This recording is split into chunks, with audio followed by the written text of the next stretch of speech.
Hello, everyone, and welcome to my YouTube channel. Here's a brief introduction about myself. I am a BTech graduate, and these are the subjects that I teach. So, if you would like to connect with me for a one on one or a group session, you may check out the description which is given in the video below. We are continuing with our Lucid Math series, and I have completed with linear inequations in 4 lectures. So, if you haven't watched those, please give it a view so you may have the whole knowledge regarding linear inequation. So, on the demand of the audiences which I received, the next chapter which I will be continuing in this series is Goods and Services Tax, also known as GST, which falls under the category of commercial mathematics. So, moving on with Goods and Services Tax. So, first of all, there are some basic what we can say is terms and everything that we must know before starting off with this chapter, because this is something new for every student, because no one knows such things about taxes and all until and unless they have a basic concept for regarding in economics and everything. So what are the basic things that we need to understand before starting directly with the questions? So the basic term that we usually use in this chapter is a dealer. Now who is a dealer? Like दिमाग में ये बात आ सकता है कि dealer आखिर है कौन, किसे हम लोग डीलर मान सकते हैं. So any person who buys goods or services for resale is known as dealer or trader. कहने का मतलब हम लोग ऐसा मान लेते हैं कि कोई एक मैन्युफैक्चरर है, वो मैन्युफैक्चरर किसी सामान को बना रहा है और उसे इवेंचुअली कोई इंसान जाकर खरीद रहा है.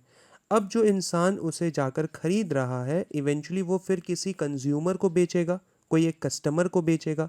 तो इवेंचुअली वो क्या हो रहा है, वो बाई कर रहा है. किस लॉजिक से कि वो वापस से इसे रीसेल, क्योंकि मैन्युफैक्चर एक बार सेल कर चुका है टू द डीलर. अब वो डीलर का काम क्या है कि इस पर्टिकुलर सामान को वापस किसी और को जाकर क्या करे, वो सेल कर दे. Now, the most important thing is that only a dealer registered under GST is authorized to charge and collect GST on the sales of goods or services. कहने का मतलब ये होता है कि जो पर्टिकुलर डीलर के पास जीएसटी लाइसेंस हम लोग कह सकते हैं, जिसे ऑथराइजेशन हो, वो इवेंचुअली क्या कर सकता है, अपने उस पर्टिकुलर सामान पे जीएसटी चार्ज कर सकता है और कंज्यूमर या कस्टमर से इवेंचुअली क्या कर सकता है, जीएसटी कलेक्ट कर सकता है. नाउ यहाँ पे दो टर्म्स है. One is intrastate sales, that is sales of goods and services within the same state or union territory are called intrastate sales. इसके कहने का मतलब क्या हुआ कि हम लोग फॉर एग्जांपल मान लेते हैं कि my union territory is Delhi. अब अगर हम लोग दिल्ली को कंसिडर करते हैं तो इवेंचुअली दिल्ली के किसी पोर्शन में सामान को खरीदा गया है और वो सामान उधर ही रहा, उसे वहीं पे बेचा गया. इवेंचुअली दैट कम्स अप और bundles up under intra state sales. But what about interstate sales? Sales of goods and services outside the state or union territory are called interstate sales. Eventually ये क्या है, ये बिल्कुल opposite है with respect to intra state sales. Now अब यहाँ पे दो टाइप के जीएसटी हैं. ये हमें वर्ड्स यूजुअली हम लोग को क्वेश्चंस में दिखेगा, तो इसे अभी अच्छे से समझते हैं. One is input GST. अब ये इनपुट जीएसटी आखिर कौन पे करता है, तो इनपुट जीएसटी पे किया जाएगा बाय द डीलर. क्या लिखा गया है, paid by the dealer. But वही अगर बात किया जाए आउटपुट जीएसटी के बारे में, so output GST R collected by customer. Customer को बेचने के बाद जो जीएसटी उसके ऊपर लगाया जाएगा, उससे जो हम लोग कलेक्ट करते हैं उससे ही असल में हम लोग क्या कहते हैं, आउटपुट जीएसटी कहते हैं.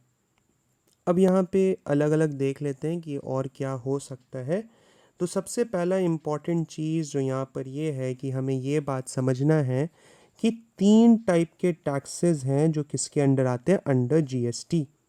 वन इज सीजीएसटी, जिसे हम लोग नाम देते हैं central goods and services tax.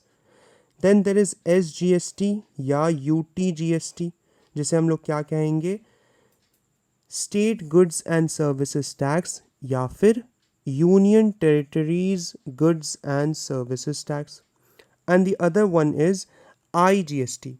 IGST को हम लोग क्या कहते हैं, आईजीएसटी को कहा जाता है integrated goods and services tax. So eventually ये जो 3 टाइप के टैक्सेस है ये हमें देखने को मिलते हैं। अब यहाँ पे हम लोग इसे एक केस से समझते हैं। ये केस यूजुअली टेक्स्ट बुक्स में भी रहता है।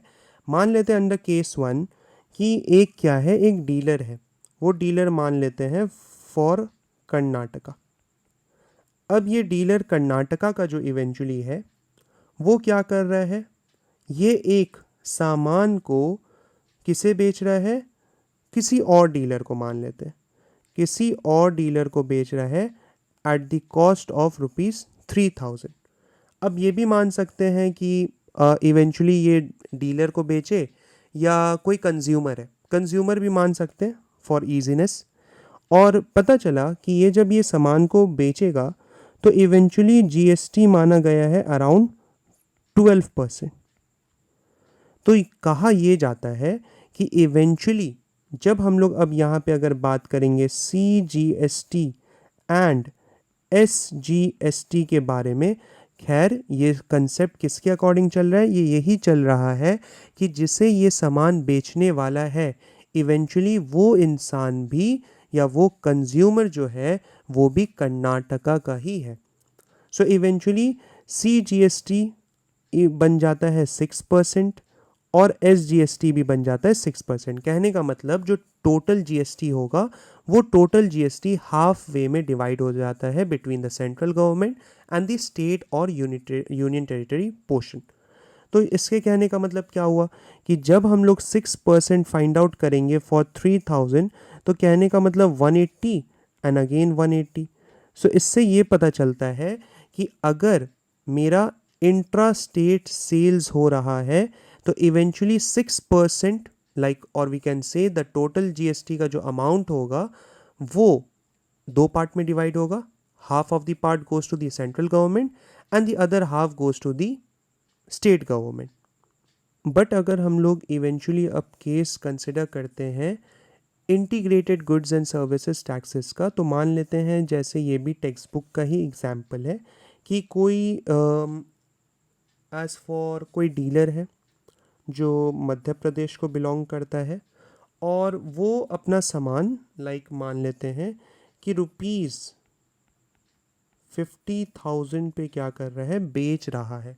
किसे बेच रहा है, मान लेते हैं वो किसी पंजाब के इंसान को ये सामान बेच रहा है और जीएसटी मान लेते हैं कि जीएसटी रेट इसके ऊपर जो है that is 18%। So 18% of 50,000 will be around something 9,000। अब ये जो 9,000 आईजीएसटी कलेक्ट, क्यों आईजीएसटी, क्योंकि ये 2 स्टेट के बीच में हो रहा है। तो eventually this whole 9,000 rupees now go to the central government. तो इससे हम लोग को ये बारे में ये चीज़ पता चल पा रहा है कि इंट्रा स्टेट सेल्स के दौरान एसजीएसटी और सीजीएसटी इक्वली डिवाइड होता है टोटल जीएसटी के केस में। But in the case of integrated goods and services taxes the whole GST amount goes to the central government. Now let us move on to another concept, that is GST value added tax. अब यहाँ GST value added tax में क्या लिखा गया है कि every dealer pays GST on the purchases of goods and collects GST on the sale of goods. तो अभी हम लोग ये जस्ट पढ़े थे कि इनपुट जीएसटी कौन पे करता है, वो डीलर पे करता है, और जो हमारा आउटपुट जीएसटी होता है वो कस्टमर से कलेक्ट किया जाता है। So and the difference of the two, that is GST collected minus GST paid, is payable to the government. Thus GST payable to the government by a dealer. अब हमें dealer के respective वे में इसे सोच कर बताना है। तो यहाँ पे हम लोग क्या कहेंगे, यहाँ पे सबसे पहले कहेंगे कि ये चीज़ हमारा होना चाहिए output GST minus input GST. अब इसे हम लोग फर्दर क्या लिख सकते हैं, इसे हम लोग ये कह सकते हैं कि आउटपुट जीएसटी कौन पे करने वाला है, ये असल में कस्टमर से कलेक्ट किया जाएगा। तो जब ये कस्टमर से कलेक्ट किया जाएगा तो ये कैलकुलेट होता है उस सेलिंग प्राइस पे या सेल्स प्राइस पे कह सकते हैं। So we can write that this will be equal to GST on the sales price minus input GST, eventually it is paid by the dealer. अब वो डीलर अपने परचेज कॉस्ट के ऊपर ये काम को करेगा। So we can say that GST on the purchase price. अच्छा, after that we can write that this will be equal to, अगर हम लोग जीएसटी ऑन वाले पार्ट को कॉमन लें, so it is simply the sale price minus the purchase price. अब अगर गौर से अगर हम लोग सोचें तो हम लोग ये कह सकते हैं ना कि इवेंचुअली जितने में वो डीलर ये सामान को ख़रीदा होगा, इवेंचुअली उससे तो थोड़ा ज़्यादा बढ़ा कर ही किसी को सेल करेगा। तो इवेंचुअली इसे हम लोग वैल्यू एडिशन को कह सकते हैं। तो eventually the GST payable to the government by a dealer वो क्या होता है, जीएसटी ऑन वैल्यू एडिशन। खैर इसे हमें फुल्ली इस तरीके से याद नहीं रखना है। अगर हमें ये पॉइंट भी याद है so we will be able to solve all the questions. तो ये कुछ बेसिक थ्योरेटिकल कंसेप्ट्स है जिसे हम लोग को जीएसटी के क्वेश्चंस को सॉल्व करने से पहले अच्छे से समझना है और इसे हमेशा रिकैप करते रहना है। रिकैप क्यों करते रहना है, क्योंकि ये चीज़ बिल्कुल नया है, इससे पहले हम लोग ये टॉपिक को कभी नहीं पढ़े हैं। तो इवेंचुअली इसको क्या करना है, ज़्यादा से ज़्यादा रिवाइज करना है कि हर एक पर्टिकुलर पार्ट इसका हम लोग क्या कर पाए, ग्रास्प कर पाए। Okay, so now let us move on to our first question of this particular video. So in this particular video, we have started like the whole concept. Now it's the time to solve some questions.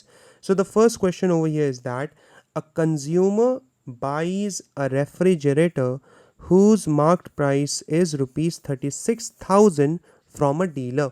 Eventually ये सारा बात जो बताया जा रहा है, ये जो खरीद फरोख्त यहाँ पे हुआ है, इवेंचुअली ये कंज्यूमर एक डीलर से खरीदा है।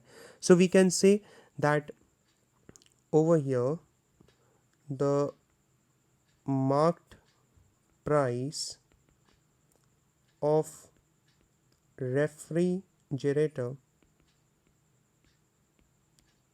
is simply rupees 36,000. After that, from a dealer at a discount of 15%, उसे वो डीलर क्या किया है, डिस्काउंट दिया है 15% का। तो हम लोग यहाँ पे कह सकते हैं कि the discount which he received is 15%। तो इवेंचुअली 36,000 पे तो वो ख़रीदा नहीं है, उसे डिस्काउंट मिला है। तो पहले हम लोग डिस्काउंट प्राइस निकाल लेते हैं। अब डिस्काउंट प्राइस निकालने का क्या तरीका होगा, यू नॉर्मली जस्ट परसेंटेज की तरह सॉल्व करना है। That is 15/100 multiplied with 36,000। सो यहाँ से 2 ज़ीरो एंड 2 ज़ीरो आपस में कैंसिल, और जब इसे मल्टीप्लाई किया जाएगा we will get 5,400 as the discount. अब ये डिस्काउंट मिला है, इवेंचुअली वो कितने में ये चीज़ को ख़रीदा होगा, so the difference between the two.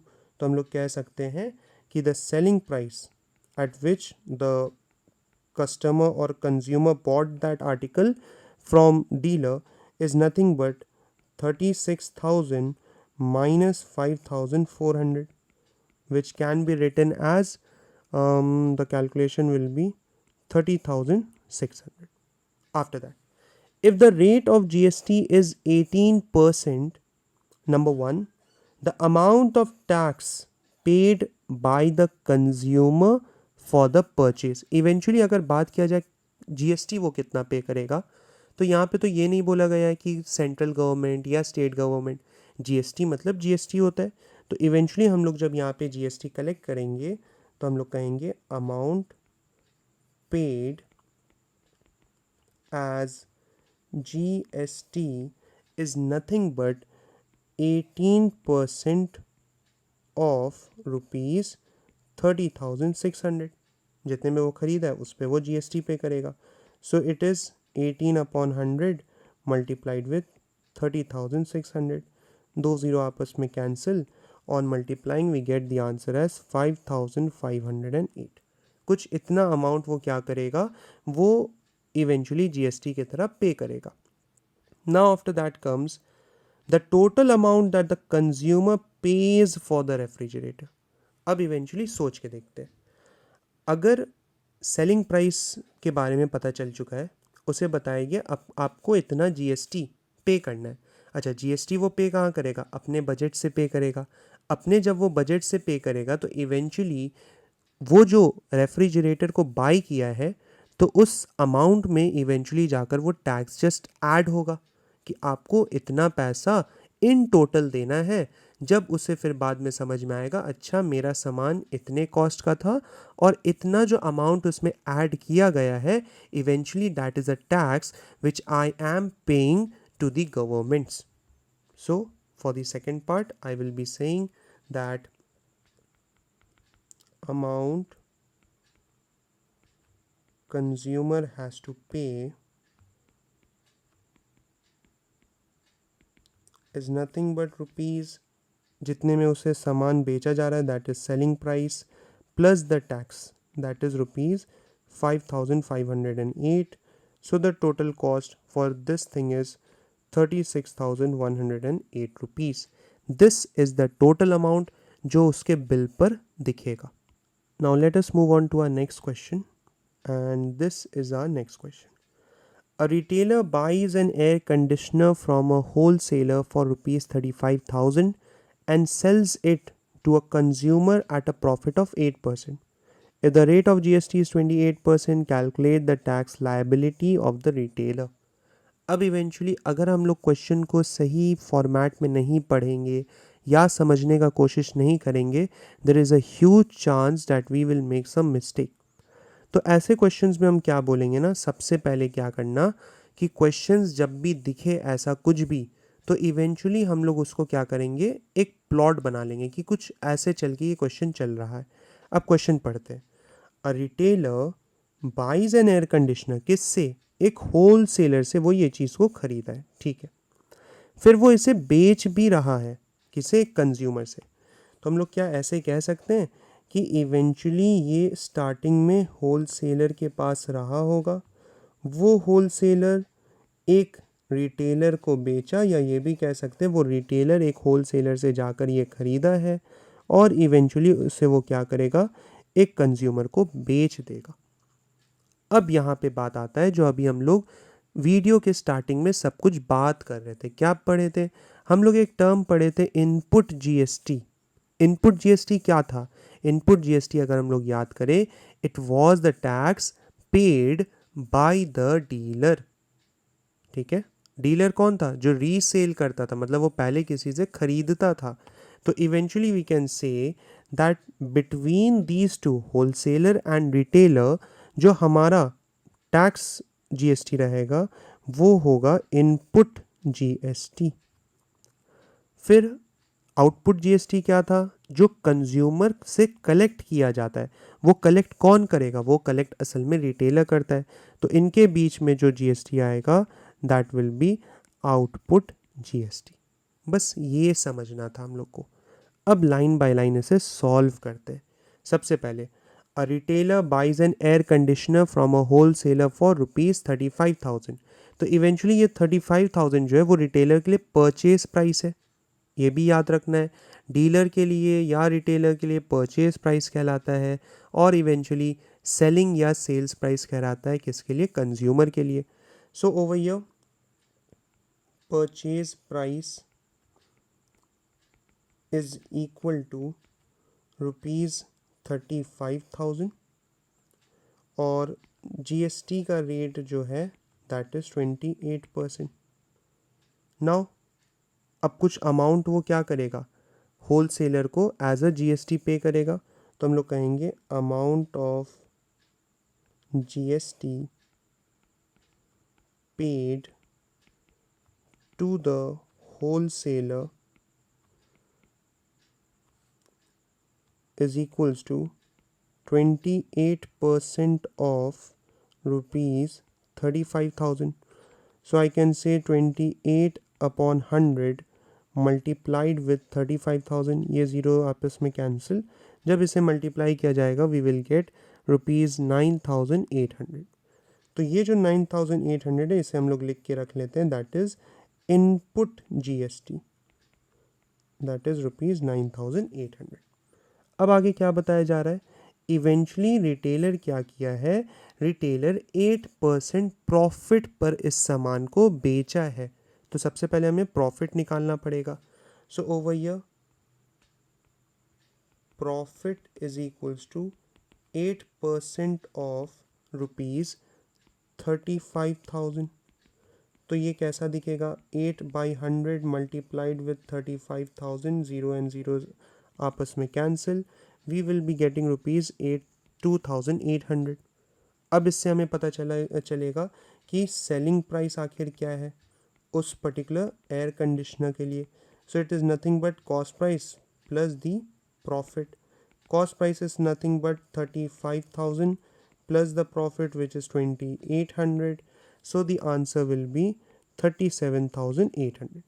अब ये जो 37,800 में उसे बताया गया है कि आपको इतने में बेचा जाएगा, तो इवेंचुअली अब वो कंज्यूमर इस टोटल कॉस्ट पे क्या करेगा, जीएसटी पे करेगा. जो जीएसटी क्या होता है, कलेक्ट किया जाता है. So we can write that amount of GST collected from consumer is equals to 28% of ₹37,800. So this will be 28 upon 100 multiplied with 37,800. Zero आपस में cancel.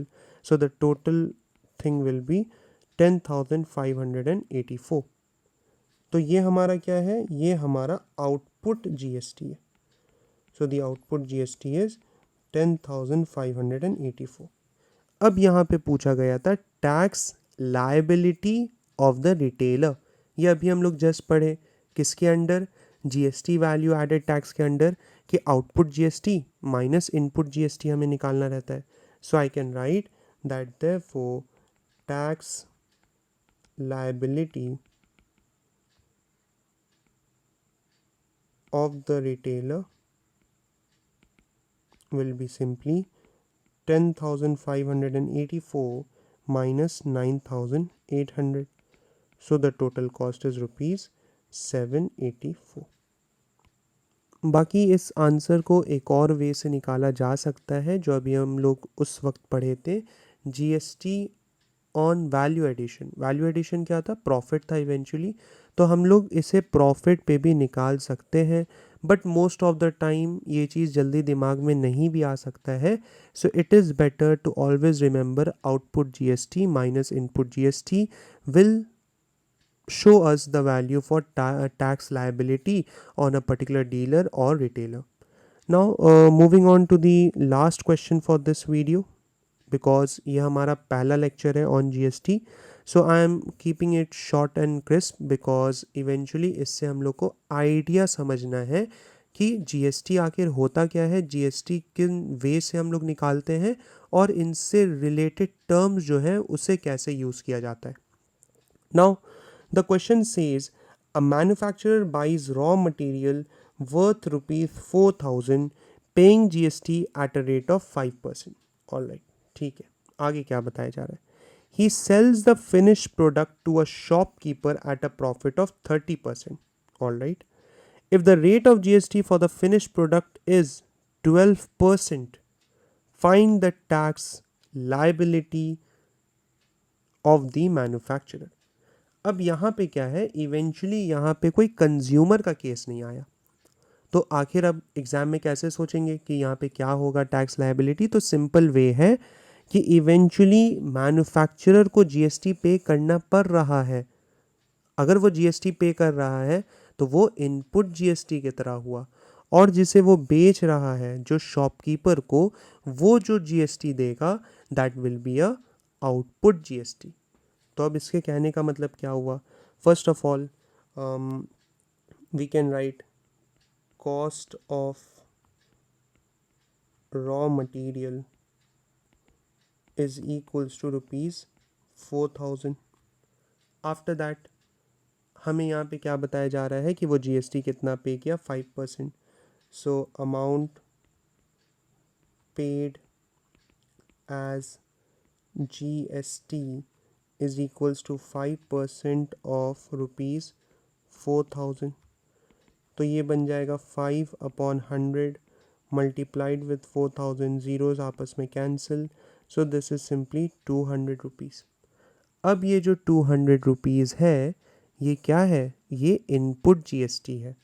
तो हम लोग कहेंगे this is input GST is equals to rupees 200। After that he sells the finished product to a shopkeeper at a profit of 30%। तो हमें यहाँ पे प्रॉफिट कैलकुलेट करना होगा। So profit is nothing but 30% of rupees 4000। So this will be 30/100 multiplied with 4000, zeros आपस में cancel, the profit is rupees 1200। So eventually selling price क्या है जिस प्राइस पर उसे शॉपकीपर को बेचा गया? It is simply CP plus the profit which is 4000 plus 1200, जिसे हम लोग कहेंगे रुपीज़ 5200। अब इस 5200 पे क्या बताया जा रहा है कि if the rate of GST for the finished product is 12%, तो इस फिनिश प्रोडक्ट पे 5200 पे जीएसटी जो पे करना है that is 5200। So we can say that tax collected किससे? From shopkeeper is equals to 12% of 5200, which can be written as 12/100 multiplied with 5200। So over here the answer will be 624। अब ये 624 आखिर क्या है? This 624 is output GST, क्योंकि इसे collect किया गया है। तो हम लोग से पूछा गया था tax liability of the manufacturer। So in this case it will be again output GST minus input GST। So we can say that 624 minus 200, so the tax is 424। So eventually इस पर्टिकुलर वीडियो के लिए बस इतना ही। हम लोग आगे के और वीडियोस में डिफरेंट टाइप ऑफ क्वेश्चंस को देखेंगे, बट इवेंचुअली जो हम लोग फाउंडेशन होता है गुड्स एंड सर्विसेज टैक्सेस के लिए, वो फाउंडेशन का ऑलमोस्ट सारा कुछ हम लोग इस वीडियो में देख चुके हैं। जो बेसिक कंसेप्ट हमें ओवरऑल पूरे चैप्टर में लगता रहेगा। सो इसे अच्छे से देखना है, इससे हमें अच्छे से आइडिया लेना है, और इसे हमें हमेशा क्या करना है? थोड़ा रिवाइज करना है, because it is something new. So I hope you did like this video. Do comment, share with your friends and family, and please subscribe to my channel, as it will help you all to get a good amount of knowledge which I have and I want to impart to all of you. And I will be back with some more videos and will be continuing this series until and unless we are completed with all the chapters. Thank you very much. See you in the next video.